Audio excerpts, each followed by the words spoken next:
बिस्मिल्लाहिर्रहमानिर्रहीम। Welcome everyone. आप देख रहे हैं 72 न्यूज और मैं हूं आपकी होस्ट समन खान। आज शहजाद यूनुस के साथ प्रोग्राम में वेलकम एवरीवन। यहाँ हमारे साथ मौजूद हैं मेरी रामीन महमूद। यहाँ हमने कल एक टॉपिक पे बात की थी जो कि बहुत हॉट टॉपिक है, जो बहुत इन हुआ है आजकल सोसाइटी में। हम लोगों ने कल उस पे बात की थी और वो हमारी बात अधूरी रह गई थी वहीं पे। आज मैं वहीं से कंटिन्यू करूंगी अपनी बात को। यहाँ पे मेरे साथ मेरे गेस्ट मौजूद है। यहाँ पर मेरे साथ मेरे गेस्ट मौजूद हैं, उनको मैं वेलकम करूंगी। अस्सलाम वालेकुम। वालेकुम अस्सलाम। वालेकुम अस्सलाम समन। वालेकुम अस्सलाम। रामीन जो कि मेरी फर्स्ट गेस्ट है, जो कि सोशल एक्टिविस्ट है, मेरी फ्रेंड है, कोलीग है और मैथ कॉम की स्टूडेंट है। बहुत सारी ऑर्गेनाइजेशंस के साथ काम कर रही हैं। इनको आज हमने प्रोग्राम में शामिल किया है ताकि ये अपना पॉइंट ऑफ व्यू हमारे साथ शेयर कर सकें, इस पे हम डिस्कशन कर सकें। कल हमारी बात हुई थी कि हॉस्टल की लड़कियां बदनाम क्यों। तो आज इसमें एक वर्ड का एडिशन किया हमने, सिर्फ वर्ड लगा दिया हमने उसके साथ कि सिर्फ हॉस्टल की लड़कियां बदनाम क्यों। तो रामीना, आप उस पे अपना क्या पॉइंट ऑफ व्यू देना चाहेंगी इस बारे में कि सिर्फ हॉस्टल की ही लड़कियां बदनाम क्यों? समन, मैंने कल भी जब ये बात हो रही थी कि हॉस्टल की लड़कियां बदनाम क्यों, तो सबसे पहले मैंने यही कहा था कि सिर्फ हॉस्टल की लड़कियां ही क्यों बदनाम है। मैंने सबसे पहले जो मैंने बात की थी वो यही थी कि क्यों हम लोग हॉस्टल को एसोसिएट मुंसलिक कर रहे हैं किसी भी गलत चीज के साथ। देखिए, अगर कोई जो है होता है, कोई गुनाह होता है या कोई भी इस तरह की गलत चीज जो है सोसाइटी के अंदर होती है, तो ये चीजें सोसाइटी के अंदर शुरू से मौजूद है। शायद इनकी शक्लें जो अब है वो डिफरेंट चेंज हो गई हैं या ये बढ़ गया है या थोड़ा मॉडर्न हो गया है, लेकिन अगर हम लोग देखें तो इस तरह के केसेस पहले हाईलाइट इसलिए नहीं हो पाते थे क्योंकि मीडिया की रसाई जो है वो बहुत कम होती थी इलाकों के अंदर और इस तरह से। लेकिन जब मीडिया आया तो चीजें जो है वो हाईलाइट होना शुरू हुई और हम लोगों ने समझा कि शायद अब सोसाइटी जो है वो अब डिस्ट्रक्शन की तरफ जा रही है और शायद अब तबाह हो जाएगी। लेकिन ऐसा नहीं है। जो इस तरह की चीजें हैं वो सोसाइटी में हमेशा से मौजूद है और रहेंगी, क्योंकि आप मुकम्मल तौर पे जो है वो एक सोसाइटी के अंदर से किसी भी चीज को तब तक खत्म नहीं कर सकते जब तक जो है वो आप हर किसी को, हर कोई इस चीज का जो है वो ये लेकर ना चले, ये सोच लेकर ना चले कि हमने इस चीज को जो है वो खत्म करना है। तो हॉस्टल को मैं मुंसलिक नहीं करूंगी किसी भी तरह के वाकये के साथ, क्योंकि हॉस्टल में बहुत से बच्चियां ऐसी भी आती हैं जो उसी जगह से, उसी गांव से उठ के आती हैं और वहां पे आके यहाँ पे मैं एक क्वेश्चन ऐड करना चाहूंगी, यहीं पे मैं आपके साथ एक क्वेश्चन ऐड करना चाहूंगी कि जो लड़कियां घर बैठी हैं, जो हॉस्टल में नहीं है, क्या आप उनके बारे में कमेंट कर सकते हैं कि वो इस तरह का कोई काम नहीं करती, उनकी तरफ से सोसाइटी को कोई खतरा नहीं है उनके? समन, आप लड़कियों को क्यों स्पेसिफिक कर रही हैं? सबसे पहले तो मैं यहाँ पे एक बात कहना चाहूंगी, हमारी सोसाइटी का बड़ा अलमिया है और हम सब लोग जब भी कोई इस तरह का केस होता है तो हम लोग इस तरह के फैक्टर्स की तरफ चले जाते हैं कि आजादी मिलनी चाहिए कि नहीं। हम से ये क्वेश्चन इसलिए करना चाह रही हूँ, यहाँ पे हमारे साथ शहजाद मौजूद है, उनसे हम पूछेंगे बॉयज के बारे में। ठीक है, बीइंग अ गर्ल मैं आपसे ये क्वेश्चन करना चाह रही हूँ कि जिस तरह सोसाइटी में बातें हो रही हैं, जिस तरह गर्ल्स को हाईलाइट किया जाता है, स्पेसिफिक गर्ल्स को हाईलाइट किया जाता है, आपको समन, मैं वही अर्ज करने की कोशिश कर रही हूँ कि हम लोगों ने इस चीज को लड़का या लड़की के साथ मुंसलिक खुद किया है। नहीं तो ये मामला, देखिए मेरी बात सुन, मैं स्टार्ट करूंगी बहुत इस वाक़े से हट के। अगर मैं आपको एक बात जो है वो जनरली बताऊं तो जितने रेप केसेस होते हैं, अब्यूज केसेस होते हैं, हम उसको लड़का या लड़की के साथ मुंसलिक करना शुरू कर देते हैं। हम लिबास के साथ मुंसलिक, जैसे कल भी यहाँ पे हुआ कि हम उसको मुंसलिक करना शुरू कर देते हैं। जेंडर का इशू है ही नहीं, ये तो इंसानियत का मसला है। हमें पहले अपने लोगों को इंसानियत सिखानी पड़ेगी। जहां पे 1 साल के बच्चे के साथ जाती होती है तो क्या उसके लिबास में कोई ऐसा मसला होता है? या फिर लड़कों के साथ जाती के केसेस आते हैं? देखिए, जहाँ पे डोमेस्टिक वायलेंस की आप बात करते हैं ना, तो जहाँ पे औरत को जो है वो औरत को लिबर्टी मिलती है, वो मर्द को मेंटली या टॉर्चर करती है। जहाँ पे मर्द को लिबर्टी मिलती है, तो ये मसला मर्द और औरत का नहीं है। हमें ये समझना पड़ेगा कि ये मसला किसी स्पेसिफिक जेंडर का नहीं है। और अभी आप जिस केस की बात कर रही हैं, वो मसला भी किसी एक स्पेसिफिक जेंडर का नहीं है, किसी एक स्पेसिफिक लड़की या लड़के का मसला नहीं है। ये मसला एक ऐसा मसला है जिसको हमें जनरली देखने की जरूरत है, मिलके। जब तमाम मर्द और औरत मसले को देखेंगे, हम इस मिलके हल होगा। ऐसे केसेस को और इस तरह की चीजों को कैसे हैंडल कर सकते हैं, किस तरह इनकी रेशो कम कर सकते हैं, किस तरह ये जो मतलब हमारी सोसाइटी में इतने ज्यादा केसेस, रेप केसेस बढ़ रहे हैं, इस तरह के हादसा हो रहे हैं, उस चीज को आप क्या सोल्यूशन देंगी, आप क्या सजेस्ट करेंगी, आप क्या कहना चाहेंगी इसके बारे में? मैंने बिल्कुल समन, मैंने कल भी यहाँ पे एक बात की थी, आज वही बात सबसे पहले करूंगी, उसके बाद आगे मैं कल्चरल उसकी तरफ जाऊंगी कि जब आप निकाह को आसान कर देंगे ना, तो जिना खुद ही आम नहीं होगा। हमारे यहाँ आप मुझे बताएं, हमारे यहाँ उम्र क्या बताई जाती है शादी? किस शादी में कहते हैं, किस उम्र में कहते हैं कि आपकी शादी होनी चाहिए? जैसे ही लड़का लड़की जवान हो कहते हैं फौरन शादी कर देनी चाहिए। नहीं, हमारे जो कल्चर वो तो कहते हैं, लेकिन ऐसा होता तो नहीं है। 25, 26, 27, 28 जब तक वो स्टेब्लिश नहीं हो जाते आप लोग, तो वो जो बीच का एरिया होता है उसमें वो बच्चे क्या करते हैं? देखिए, इस चीज को हम लोगों ने बड़ा दबा के रखा कि शायद हम इसको जो है वो बयान करेंगे, अपने बच्चों से इसके मुतालिक बात करेंगे तो हमारे बच्चे खराब हो जाएंगे। इससे कोई ना वाकिफ नहीं है कि एक लड़के और लड़की की कुछ नीड्स होती है मेडिकली, आपकी कुछ नीड्स होती है। जब आप एक स्पेसिफिक एज में आते हो, तो वहां पे किसने गाइड करना है? वहां पे किसने गाइड करना है एक लड़की को या लड़की को कि उसने एक स्पेसिफिक जो है वो उसके अंदर किस तरह बिहेव करना है कंडीशन के अंदर? हम लोग नहीं करते ये काम। देखिए, मैं पेरेंट्स को ब्लेम नहीं कर रही, क्योंकि पेरेंट्स की ट्रेनिंग भी वैसे ही हुई शुरू से जैसे हमारी हुई। आगे जो अब जनरेशन है उसकी हो रही, इसमें पेरेंट्स का कोई कसूर नहीं, क्योंकि हमने शुरू से इन चीजों को दबा के रखा। हमने अपने बच्चों के साथ इस चीज को शेयर नहीं किया। एक मिनट रामीन, एक मिनट। आपका ये पेरेंट्स पे ये पेरेंट्स वाला पॉइंट है, इसको मैं दोबारा आपके पास आऊंगी, क्योंकि इस पॉइंट को हम लोगों ने अलग से रेस करना है। सबका पॉइंट ऑफ व्यू लूंगी मैं इस पॉइंट पे। इससे पहले कि आप इस पे बात स्टार्ट करें, मैं अपने नेक्स्ट गेस्ट की तरफ जाती हूँ, जो कि मरियम है। अस्सलाम वालेकुम मरियम, कैसी हैं आप? वालेकुम, ठीक। आप कैसी समझ? अल्हम्दुलिल्लाह। मरियम, आप रामीन की बात आपने सुनी है, कल हमारी इसी प्लेटफॉर्म पे बात हुई है, इसी टॉपिक पे बात हुई है, सिर्फ वर्ड का इजाफा हो गया है यहाँ पे। तो आप उसके बारे में आप अपना क्या पॉइंट ऑफ व्यू देंगी, आप क्या कहेंगी, मतलब कि सिर्फ हॉस्टल की लड़कियां ही क्यों बदनाम है?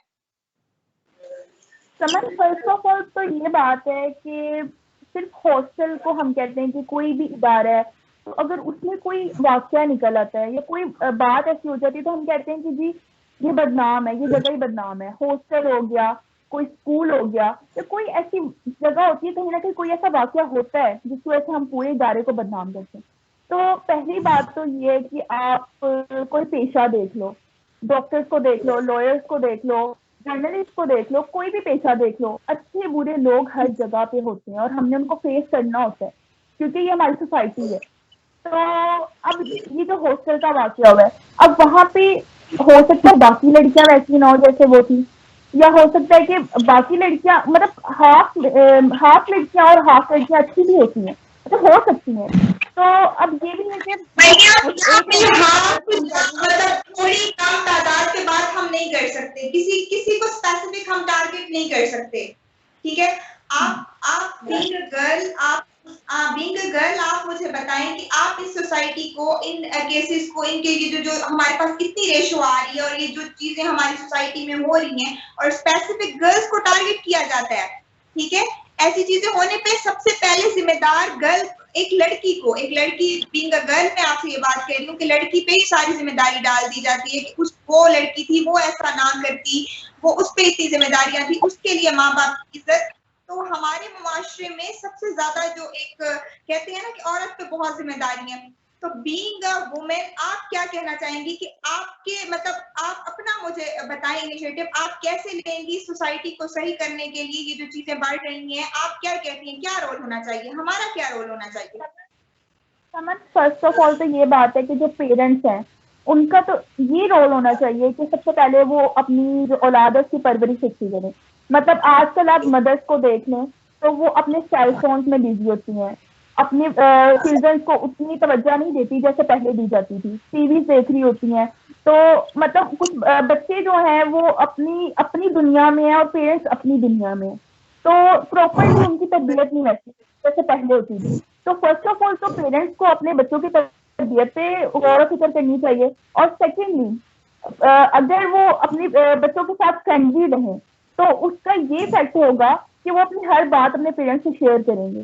जब वो शेयर करेंगे तो फिर जो इस तरह की बुराइयां वो थोड़ी सी कम हो सकती हैं, क्योंकि वो अपने पेरेंट्स हर बात शेयर करेंगे और पेरेंट्स उनको अच्छा मतलब एक जैसे फ्रेंड्स से हम अपनी बात शेयर करते हैं, वो हमें गलत रास्ते पर ले जाते हैं, नहीं तुम ऐसे कर लो, नहीं तुम ऐसे कर लो। पेरेंट्स हमें अच्छा गाइड करेंगे। तो फर्स्ट ऑफ ऑल तो यही होना चाहिए कि मैंने आपका पॉइंट है अपनी बहस में शामिल कर लिया। अब हम चलते हैं अपने सबसे गेस्ट ऑनरेबल गेस्ट की तरफ, शहजाद साहब की तरफ। Thank you so much Shahzad साहब, आप अपने इतने मसरूफ जिंदगी में थोड़ा सा टाइम हमारे लिए निकालते हैं, इस शो के लिए निकालते हैं, ताकि हम लोग रोज ये जो करंट अफेयर्स हैं उन पे बात कर सके। थैंक यू सो मच हमारे साथ आने के लिए, हमें टाइम देने के लिए।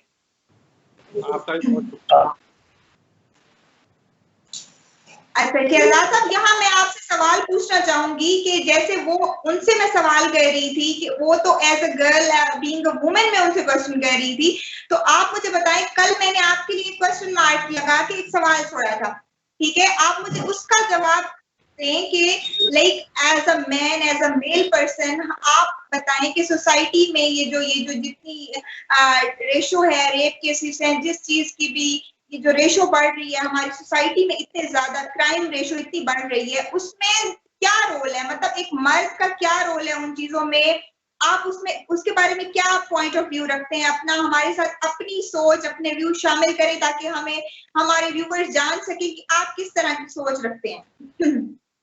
बिस्मिल्लाहिर्रहमानिर्रहीम। आपको मेरी आवाज आ रही है? जी जी, आपको मेरी आवाज आ रही है? मुझे आपकी आवाज आ रही है। जी जी, आ रही है आपकी आवाज। देखें, जैसे कि आपने कल जो इशू रेज किया था और आज जो आपने मुझसे क्वेश्चन किया है, तो मेरा ये ख्याल है कि जो सोसाइटी में खवातीन या मर्द जो हैं बेरारवी का शिकार हो रहे हैं, उसके अंदर सबसे जो मैंने देखा है कि इम्पोर्टेंट इशू ये है कि हमारा जो एक कल्चर जो है वो हमारा डाइवर्ट हो गया। हमने मॉडर्निज्म और वेस्ट को जाके फॉलो करना शुरू कर दिया है और हम ये भूल गए हैं कि हम एक इस्लामी मुल्क हैं और इस्लाम ने हमें कुछ हदूद और शराइत रखी हैं कि हम उसको क्रॉस नहीं कर सकते। लेकिन फॉर सम रीज़न अगर आप देखें कि पहले जो ड्रामे थे हमारे, जो पुराने वक्तों में 2-3 साल पहले अगर आप देख लें, इंडियन ड्रामे थे, उन इंडियन ड्रामों की वजह से जो सबसे ज़्यादा बिगाड़ पैदा हुआ है हमारी कौम में।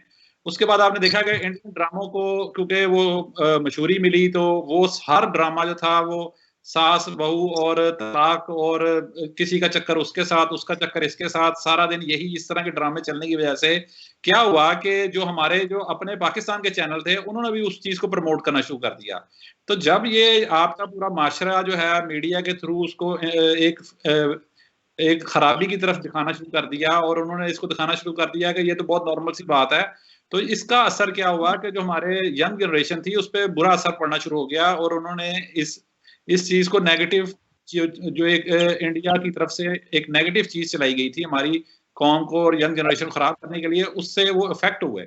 और ये वो रीजन है कि अगर आप देखें अगले पिछले 5 सालों में कि जो ड्रामा मीडिया के थ्रू हमारे दिमागों पे डाला गया है और ये सारी चीजें जो है वहां से शुरू हुई हैं, जिसकी वजह से यहाँ पे खवातीन भी गलत कर रही हैं और अगर वो उसमें मर्द भी उतने ही जिम्मेदार हैं, क्योंकि हमारे अंदर जो शर्म हया थी जो बेसिक पाकिस्तान में थी वो उसमें जो है वो डैमेज हुई, एक इफेक्ट हुई कि एक मीडिया 5th जनरेशन वॉर जो थी हमारे मुल्क के दुश्मनों ने हम पे नाफज की, जिसका टारगेट ही हमारी यंग जनरेशन थी, क्योंकि हमारे मुल्क की जो 50% आबादी है तो यंग जनरेशन है। तो नेचुरली बात है कि सबसे ज्यादा इफेक्टिव हुई, और उस इफेक्ट होने की वजह से फिर मोबाइल आ गया, फिर मोबाइल पे ने बिगाड़ पैदा किया। तो ये सारे जो अवामिल हैं ये इसमें शामिल हैं। तो ये सिर्फ हॉस्टल नहीं है, ये सारा कुछ बीच में पॉइंट्स इकट्ठे होने की वजह से ये सारा मसला हमारे सामने खड़ा हुआ है।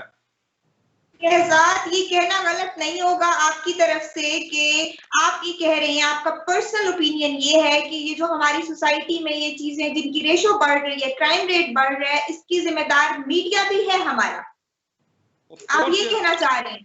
आपने देखा ही है कि हमारा माशरा कहाँ पे कहता है कि जो सास है वो दामाद से प्यार करती है, और जो देवरानी होती है वो अपने वो जो है जो देवर से प्यार कर रही है। इस तरह के ड्रामे आपने देखे नहीं है कि कितनी तनकीद भी हुई है सोशल मीडिया पे।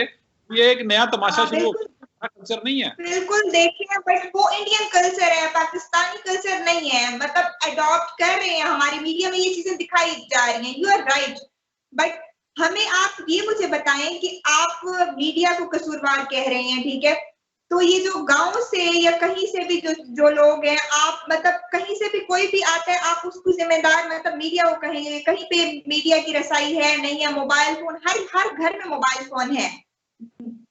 देखिए ना, मोबाइल फोन भी एक, मैंने आपको बताया, एक फैक्टर है। जैसे मीडिया एक फैक्टर है, मोबाइल फोन भी एक फैक्टर है।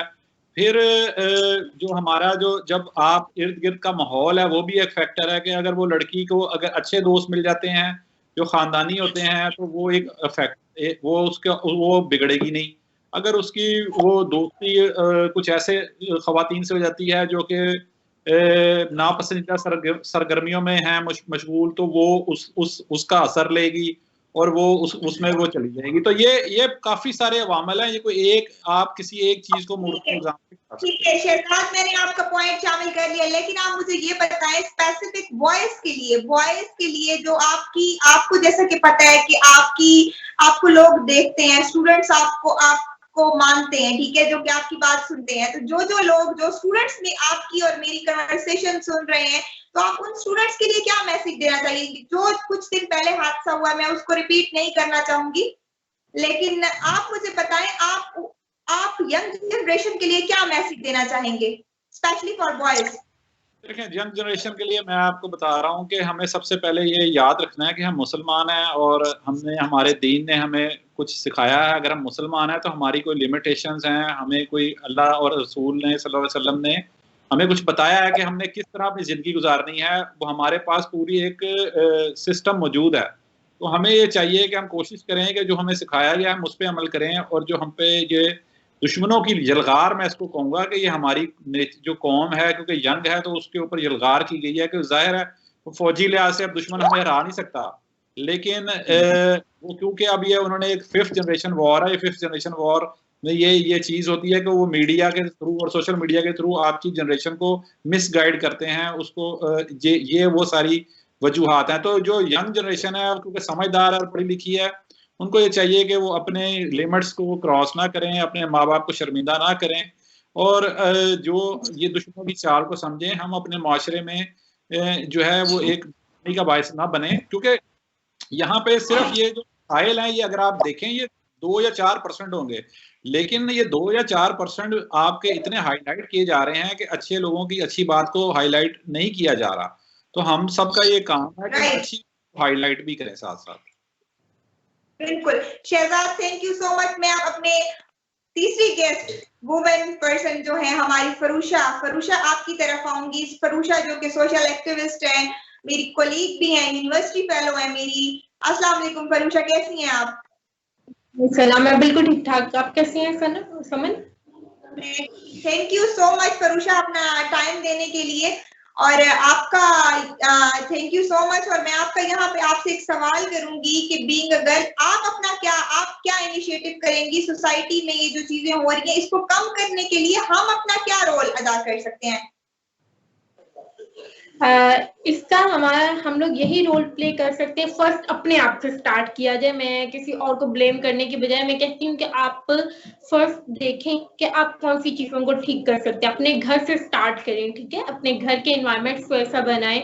अपने घर से डिस्कशन स्टार्ट करना शुरू करें, क्योंकि एक अवेयरनेस की भी बहुत ज्यादा हमारे यहाँ कमी है कि लोगों अवेयर नहीं है। ठीक है, बच्चे छोटे छोटे हैं बट उन्हें ये चीजें पता है कि ये चीजें हैं, बट ये नहीं पता होता कि ये गलत है और ये ठीक है। ठीक है, तो अपने घर से स्टार्ट करना चाहिए। और मेरा आप रामीन हमारे साथ मौजूद है, उन्होंने एक पॉइंट दिया है हमें। उन्होंने कहा है कि हम ज़ना के बजाय निकाह को आम करें। ठीक है, आप बिल्कुल इस पॉइंट के साथ कितने परसेंट एग्री करती हैं, क्या कहती हैं, आपका क्या पॉइंट ऑफ व्यू है इस बात को लेके? 100 to 10% एग्री, इस पे तो कोई दो राय नहीं है कि ये चीज को आम करें, देन हमारी ये जो चीजें हो रही है सोसाइटी में ये कम हो जाएंगी। ठीक है, क्योंकि एक ऑब्वियसली उसने जैसे कहा कि एक मेडिकल नीड है, ठीक है, हर इंसान के ह्यूमन नीड है, तो उसको एक प्रॉपर टाइम पे हो जाना चाहिए पूरा। ठीक है, तो वो निकाह के थ्रू ही हो सकता है। और दूसरा ये है कि दूसरी बात, बच्चों को इतना क्या रोल होना चाहिए फरूशा, इसमें हमारे पेरेंट्स का क्या रोल होना चाहिए? हमारे पेरेंट्स का रोल ये होना चाहिए कि उन्हें एक प्रॉपर सर्टेन एज पे बच्चे की ट्रेनिंग ऐसी करनी चाहिए और बच्चे को बताना चाहिए कि बेटा ये ठीक है और ये गलत है, क्योंकि जब वो बताएंगे इस बच्चे को तो वो बिल्कुल ठीक बताएंगे, क्योंकि वही बच्चा अपने फ्रेंड्स वगैरह सर्कल से जाके पूछ रहा होता है। ठीक है, उनमें बैठ माँ की गोद को कहा जाता है हमारे यहाँ, इस्लाम में भी यही चीज है कि पहली दरसगाह ही बच्चे की माँ की गोद है। तो आप यहाँ पे इस इश्यू पे भी, ये हॉस्टल की लड़कियां, ये सारा जो इशू हमारे जो चल रहे हैं सोसाइटी में, जो चीजें भी चल रही हैं, उसमें आप सब जो मुझे अपना पॉइंट ऑफ व्यू, रामीन आप मुझसे अपना पॉइंट ऑफ व्यू शेयर करें। फर्स्ट ऑफ ऑल मैंने आपको सवाल आपसे किया था लेकिन वो मैं आगे चली गई थी। आप अपना बताएं, आप क्या कह रही थी कि बीइंग अ पेरेंट, मतलब हमारे पेरेंट्स का क्या रोल होना चाहिए इन सब में? बिल्कुल समन, अभी जिस तरह फरूशा भी कह रही थी, पेरेंट्स का क्या रोल होना चाहिए। देखिए, अभी बात की कि पेरेंट्स की कितनी गलती होती, कोई भी वालिदैन ये नहीं चाहते कि उनका बच्चा किसी तरह की मुसीबत में फंसे। हर वालिदैन जो होते हैं वो अपने बच्चे की बेहतरीन से बेहतरीन परवरिश करते हैं। वो यही कोशिश करते हैं कि उनकी बेटी या बेटा दोनों बेहतरीन एजुकेशन हासिल करें और आगे जो है वो बहुत अच्छी सी उनकी जॉब हो जाए, वो अपनी जिंदगी में कामयाब हो, और वो उसके लिए अपना पेट काट के तो अपने बच्चों पे लगाते हैं। हम सबके वालिदैन ने भी इसी तरह हमें हमारी परवरिश की, और बाकी सबके भी वालिदैन ने इसी तरह उनकी परवरिश की। और ऐसा नहीं है कि वालिदैन जो है वो परवरिश ऐसी नहीं करते, वालिदैन कोशिश करते हैं, लेकिन जैसे मैंने पहले बात की कि हमारे मुआशरे के अंदर ये चीज नहीं है। हमने शुरू से कुछ चीजों को छुपा के रखा, लेकिन अब आ गई है इंटरनेट की, जैसे शहजाद साहब ने बात की कि अब है नेट का दौर। अब हर बच्चा एक क्लिक करता है और उसको हर इंफॉर्मेशन मिल रही है। तो अगर आप चाहते हैं कि आपके बच्चे किसी गलत साइट पे ना जाए, तो उनको खुद वो इंफॉर्मेशन प्रोवाइड करें, क्योंकि जब पेरेंट्स प्रोवाइड करेंगे तो वो इंफॉर्मेशन ठीक होगी, उनको गलत और सही का पता होगा। लेकिन जब वो नेट से सर्च करेंगे या वो डिफरेंट जो है वो फेसबुक या इस तरह की चीजें वहां पे देखेंगे, तो वो यकीनी तौर पे जो है वो ऐसा रास्ता इख्तियार करेंगे जो कि उनके लिए शायद फेवरेबल ना हो। हर कोई तो ऐसा रास्ता इख्तियार नहीं करता, लेकिन जिसको नहीं पता होता या जो इतना अवेयर नहीं होता उसकी कॉन्सिक्वेंसेस से, वो जरूर इस तरह का रास्ता जो है वो इख्तियार कर बैठता है। और गलती हर इंसान जिंदगी में, अब मुझे जहां तक मैं ये चीज अभी सोच रही थी कि शायद मरियम को नहीं पता था कि ये गलती उसकी इतनी बड़ी बन जाएगी। मतलब इंसान, वो बच्ची एक आपकी स्टेट में नहीं होते, आप मेंटली इतने मेच्योर नहीं होते, आपको नहीं पता होता। तो मैं ना यहाँ पे उसके वालिदैन को ब्लेम करूंगी, मैं इस चीज को करूंगी कि खुदारा अब जो इस वाक्य के बाद हमें इसमें इस तरह का वाक्य और ना देखने को मिले, तो यही हमारी कामयाबी है कि हमारे बच्चों ने इससे सीखा। बेशक रामीन, बिल्कुल सही कह रही हैं आप। लेकिन हमारी सोसाइटी में ऐसे बहुत सारे लोग हैं, ऐसी बहुत सारे हमारे फ्रेंड सर्कल में इस तरह के लोग शामिल हो जाते हैं जो हमारा ब्रेन वॉश करते हैं। किसी को नहीं पता होता कि हमारे साथ क्या होना है। इतनी छोटी सी गलती उसको इस दुनिया से ले गई है, अल्लाह पाक उसे जन्नत में जगह दे, हम उसको डिस्कस नहीं करें तो मतलब अच्छा होगा। ठीक है, लेकिन जो लड़कियां, जो बाकी लड़कियां, उनके लिए एक इबरत है निशान, वो एक स्टोरी छोड़ के गई है जो हमारे लिए, हमारी बहुत सारी आने वाली नस्लों के लिए, ये बहुत टाइम तक हम ये चीज हम अपने व्यूअर्स पे याद रखेंगे। सबसे पहले गलती छोटी कंसिडर नहीं की जाती, और ये गलती ना तो मजहब में छोटी कंसिडर की जाती है और ना शायद हम लोग इसको छोटी कंसिडर करते हैं कि आप, लेकिन गलती जो हुई है ना उसको भी इसकी कॉन्सिक्वेंसेस नहीं पता थे। मुझे नहीं पता कि उनके दरमियान की क्या बात थी, क्या ये सिनेरियो था, क्योंकि मैं वहां मौजूद नहीं। हमारे सामने जो हकायक आए हमने उसके ऊपर बात की, तो मैं इसलिए पर्सनली उसके ऊपर बात और मजीद करना भी नहीं चाहूंगी, लेकिन मैं इससे जो हमें सबक मिलता है मैं उसके ऊपर जरूर बात करूंगी कि आपने कहा कंपनी की बात की, तो कंपनी बहुत मैटर करती है, देखिए, लेकिन इंसान के ना खुद पे डिपेंड करता है। कल भी शहजाद साहब ने एक बात की थी कि मैं बाहर 19 साल की उम्र में जो है मैंने ट्रेवल किया आउट ऑफ कंट्री, तो 19 साल की उम्र में एक लड़का या लड़की दोनों मैच्योर नहीं होते, दोनों की एज उस टाइम पे आपकी दिमाग की पुख्तगी जो होती है वो इतनी ज्यादा नहीं होती कि आप 3 बच्चे जाते हैं, लोग बैचलर्स करने के लिए बाहर जाते हैं, सही वापस आते हैं अपने पढ़ के अपनी डिग्री लेकर, लोग एमएस करने के लिए बाहर जाते हैं। ये आपके अंदर कुछ चीजें आपको खुद देखें, जब अवेयरनेस होगी ना, मैंने अवेयरनेस की बात क्यों की, जब आपको सेल्फ अवेयरनेस होगी, आपको खुद पता होगा क्या चीज गलत है क्या चीज सही है, आपको किसी को बताने की जरूरत ही नहीं पड़ेगी। आप जिस मर्जी कंपनी में बैठ जाओगे, आपको पता होगा ये कंपनी खराब है, आप उसी दिन उससे निकल जाओगे। तो ये दूसरा अवेयरनेस कहाँ से आनी है, सबसे पहले घर से आनी है। और आपको बता, क्योंकि जब मैंने यूनिवर्सिटी ज्वाइन की तो मुझे ये बताया गया कि यूनिवर्सिटी में लोग आपको नशों पे भी लगा सकते हैं, आपको इस तरह से डिफरेंट एक्टिविटीज में जो है, इसके लिए पेरेंट्स को इन सब एक्टिविटीज का पता होना जरूरी है। एक्चुअली बहुत से पेरेंट्स होते हैं जिन्हें पता नहीं होता कि यहाँ पे आपने कहा कि मुझे यूनिवर्सिटी जाने से पहले ये सब कुछ बताया गया, आपके पेरेंट्स की तरफ से आपको ट्रेनिंग दी गई है पहले? मुझे मेरे पेरेंट्स की तरफ से ये जरूर बताया गया कि आपने किसी ऐसी कंपनी का पार्ट नहीं बनना जो कि आपके लिए आपको पढ़ाई से दूर कर दे। लेकिन ये बात नशों वाली और ये मुझे उन कजन्स ने या उन दोस्तों ने मुझे समझाई जो पहले यूनिवर्सिटी का पार्ट रह चुके थे। तो इसके लिए ये बहुत यू आर लकी वन, आपको इतनी अच्छी फ्रेंड्स मिली या कजन्स मिले या समझाने वाले लोग मिले। ठीक है, यहाँ हर किसी को उस तरह की लोग उस तरह अच्छा मशवरा देने वाले नहीं। मैं वही बात करने आ रही हूँ समझ के, उसके लिए फिर हमारी जिम्मेदारी है।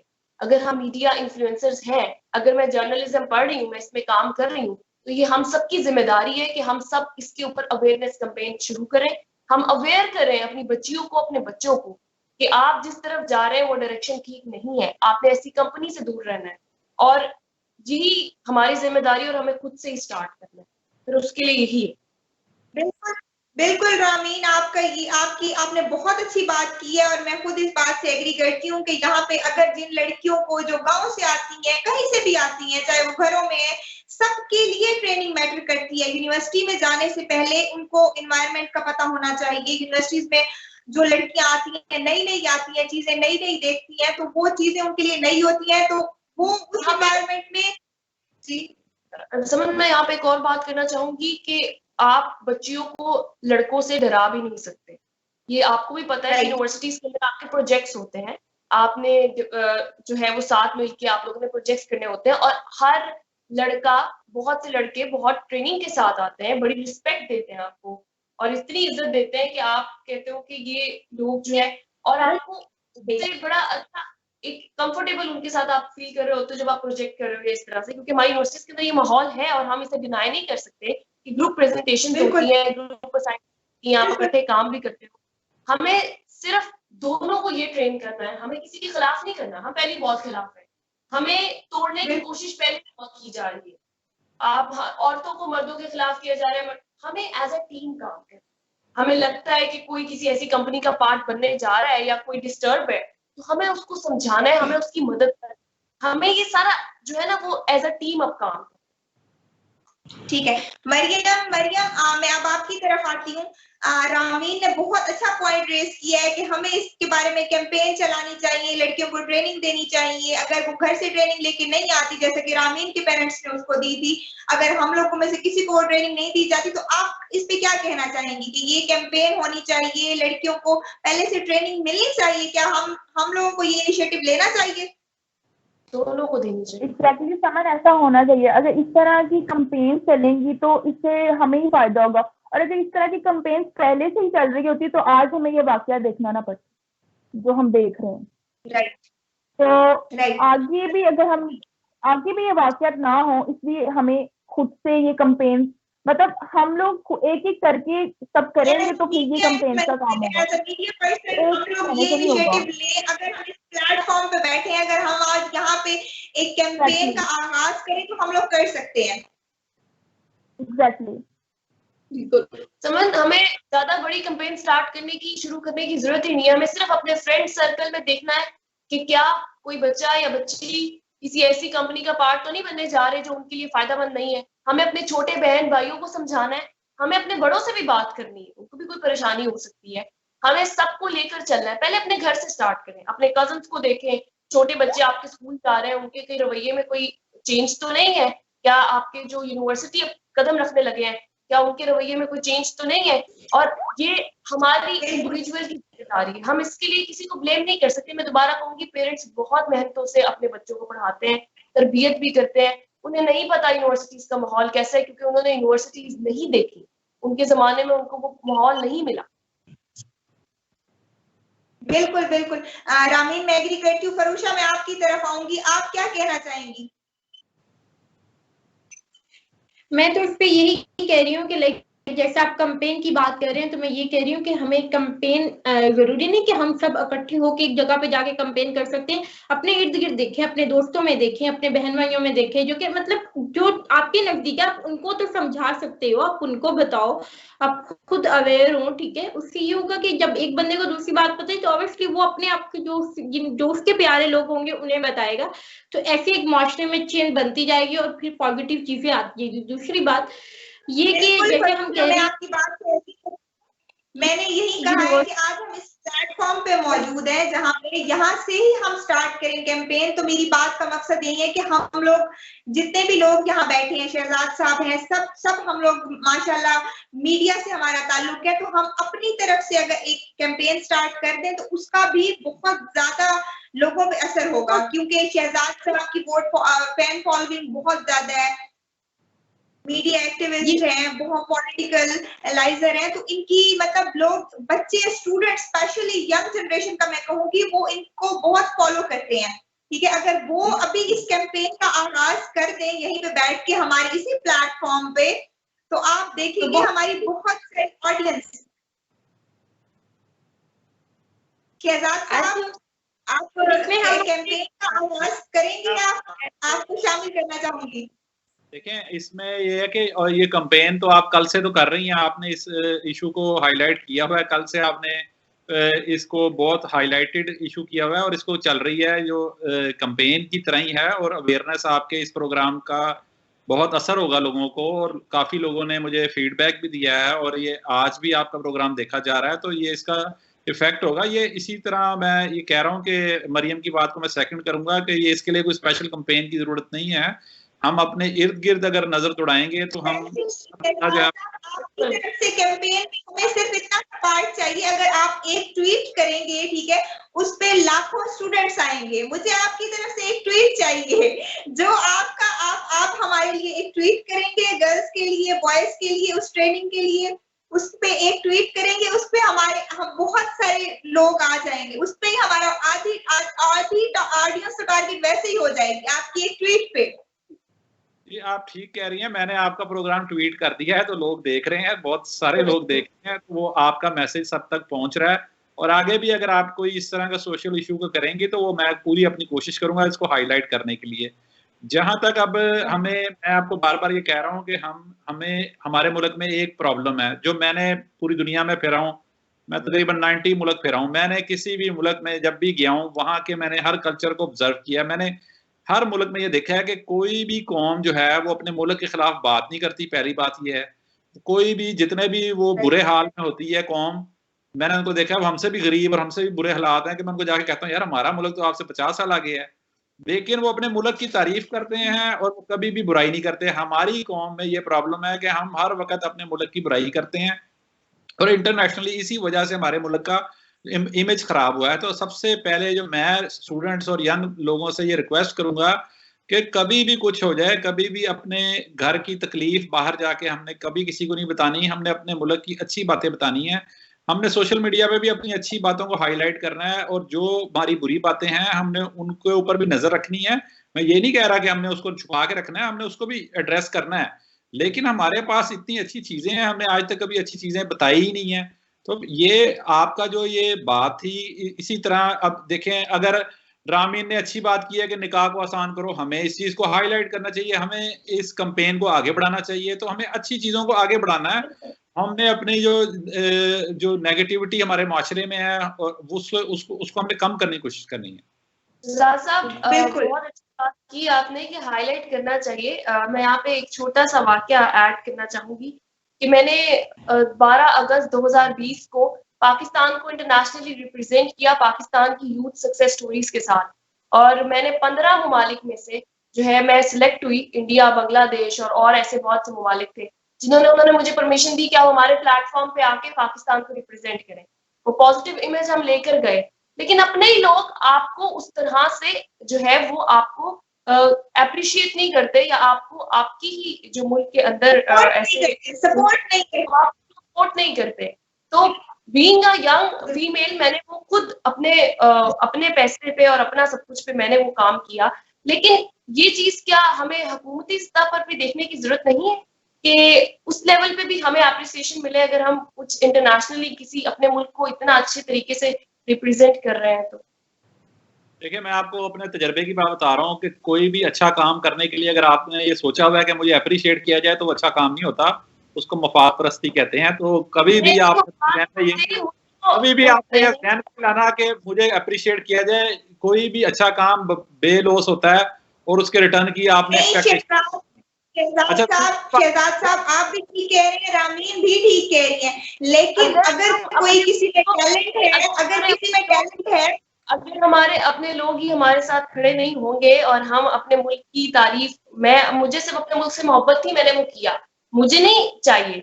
लेकिन मैं ये बात कर रही हूँ कि एक छोटा सा जुमला ही किसी की तरफ से आपके लिए बड़ा होता है, आप आगे फिर मजीद काम करते हो। लेकिन यहाँ पे अपने ही बात करूं तो वो आपकी लेग पुलिंग की तरफ लेके जाएगी, आपको जो है वो कभी भी अप्रिशिएट नहीं करेगी। तो मैं यहाँ पे ये चीज हाईलाइट, किसी में कोई टैलेंट है तो आपको उसको सराहना चाहिए, उसकी तारीफ करनी चाहिए।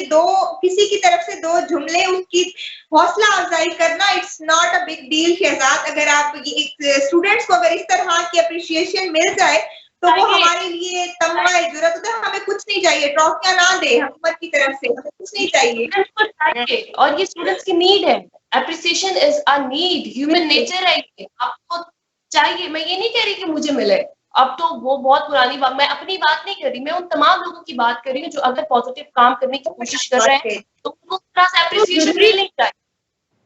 देखें, एप्रिसिएशन अगर एप्रिसिएशन को दिमाग में रख के और काम करना है, फिर आप कामयाब नहीं होंगे। अगर आप एप्रिसिएशन भूल जाए, दुनिया आपको एप्रिसिएट करेगी जब आप एक आपने इवेंट किया, आपको नहीं किया, जब आपने 2 किए, 3 किए, फिर अल्टीमेटली जो सच होता है वो सामने आता है, आपका अच्छा काम लोगों के सामने आएगा, आप एप्रिशिएट होंगी। तो ये इसमें मायूसी या इसमें नेगेटिव बात नहीं सोचना चाहिए, हिम्मत। और कभी भी आपको बता रहा हूँ कि कभी भी आप ये मत अपने ज़हन में रखें कि कोई मुझे अप्रिशिएट करे। अगर आप सही रास्ते पे जा रहे हैं तो फिर आपको ना किसी की अप्रिसिएशन की जरूरत है, आपका अपना ज़मीर मुतमईन होना चाहिए। और आप अगर आपका ज़मीर मुतमईन है तो एक वक्त आएगा लोग आपको एक्नॉलेज करेंगे। तो ये मायूस नहीं होना चाहिए और हिम्मत नहीं हारनी चाहिए कि आप, और लेग पुलिंग की तो बिल्कुल परवाह नहीं करनी चाहिए। क्या आप समझते हैं मेरी लेग पुलिंग नहीं होती? मैं जितनी मेरी लेग पुलिंग करते हैं मैं उससे डबल काम करता हूँ। ये मेरा असूल है कि जितनी वो कोई मेरी मुखालफत करेगा मैं उससे डबल उसको रिस्पॉन्स देता हूँ, मैं उतना ज्यादा काम करता हूँ। तो ये तरीका होता है कि आपने कभी भी लोगों की, और शहजाद फिर आपकी कामयाबी बोलती है, फिर आपकी कामयाबी खुद ही बताती है लोगों को कि आप क्या थे और आप क्या हैं। मैं यही आपको समझा रहा हूँ ना कि इन बातों की परवाह नहीं करनी है और अपने जहन में ये छोटी छोटी चीजें नहीं लानी कि मुझे अप्रिशिएट कोई तारीफ करे। मैंने कभी किसी की तारीफ करे, मुझे जरूरत ही नहीं है, क्योंकि आप जब किसी मकसद के लिए काम करते हैं तो अपने मकसद पे फोकस रखें। लोग आपकी खुद ही तारीफ करेंगे, एक वक्त आएगा, हर चीज का एक वक्त होता है। तो ये छोटी छोटी चीजों से परेशान जिंदगी में बिल्कुल मायूसी कुफ्र है, बिल्कुल ऐसे ही है। लेकिन हमारी यंग जनरेशन में बहुत हद तक ये चीज है और वही चीज आपको ड्रग्स की तरफ लेके जाती है। मेरा एनालिसिस है, मुझे लगता है। इसलिए मुझे लगता है कि हमें छोटा छोटा एक दूसरे को अप्रिशिएट भी करते रहना चाहिए इंडिविजुअली। बाकी ठीक है, आप पढ़ना चाहिए। हमें एक बात कर रही हूँ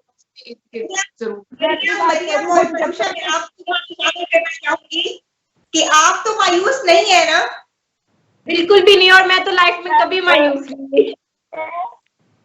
मैं रमीन की बात पे ये कह रही हूँ कि जब तक मुझे कोई अप्रिशिएट नहीं करता ना, मैं वो काम नहीं करती। मैं कहती मुझे अप्रिसिएशन मिले तो फिर मैं वो काम अच्छे से अच्छा करूँ। ये तो बहुत लाइफ में होती है चीज।